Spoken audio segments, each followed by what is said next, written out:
ত্রয়োদশ জাতীয় সংসদ নির্বাচন এবং গণভোট একই দিনে অনুষ্ঠিত হবে। ভোটের দিন সকালে ভোটকেন্দ্রে গিয়ে নারী ও পুরুষের জন্য নির্ধারিত আলাদা লাইনে দাঁড়াতে হবে। ভোটকক্ষের বাইরে ঝোলানো ভোটার ক্রমিক নম্বর দেখে অথবা দায়িত্বরত আনসার সদস্যদের সহায়তা নিয়ে নির্দিষ্ট কক্ষে প্রবেশ করতে হবে। কক্ষে প্রবেশের পর প্রথম পোলিং অফিসার ভোটারের নাম ও নম্বর যাচাই করবেন এবং ভোটার তালিকার ছবির সাথে ভোটারের চেহারা মিলিয়ে দেখবেন। এরপর পোলিং অফিসার ভোটারের নাম ও ক্রমিক নম্বর জোরে উচ্চারণ করবেন, যাতে এজেন্ট ও সহকারী প্রিজাইডিং অফিসাররা তা শুনতে পান। পরিচয় নিশ্চিত হওয়ার পর দ্বিতীয় পোলিং অফিসার ভোটারের আঙুলে অমোচনীয় কালি লাগিয়ে দেবেন। এরপর ভোটার সহকারী প্রিজাইডিং অফিসারের কাছ থেকে 2টি ব্যালট পেপার সংগ্রহ করবেন। গণভোটের জন্য গোলাপি ব্যালট এবং সংসদ সদস্য নির্বাচনের জন্য সাদা কালো ব্যালট দেয়া হবে।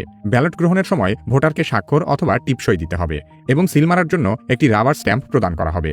সময় সাশ্রয়ের জন্য অনেক ভোট কেন্দ্রে 2টি গোপন কক্ষ থাকতে পারে, যাতে একই সাথে 2 জন ভোটার ভোট দিতে পারেন। গোপন কক্ষে গিয়ে ভোটারকে 2টি ব্যালটে সিল মারতে হবে। গণভোটের গোলাপি ব্যালটে সংস্কার বা পরিবর্তন চাইলে হায়ের ঘরে এবং না চাইলে নায়ের ঘরে সিল দিতে হবে। সংসদ নির্বাচনের সাদা কালো ব্যালটে পছন্দের প্রার্থী বা দলের প্রতীকের নির্ধারিত ঘরের ভেতর সিল মারতে হবে।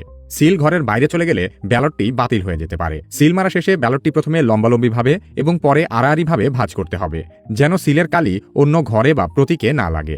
গোপন কক্ষ থেকে বের হয়ে ভোটারকে ব্যবহৃত রাবার স্ট্যাম্পটি সহকারী প্রিজাইডিং অফিসারের কাছে ফেরত দিতে হবে।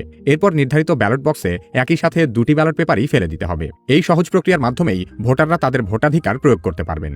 এবারের নির্বাচনে আপনি কোন প্রতীকে ভোট দিচ্ছেন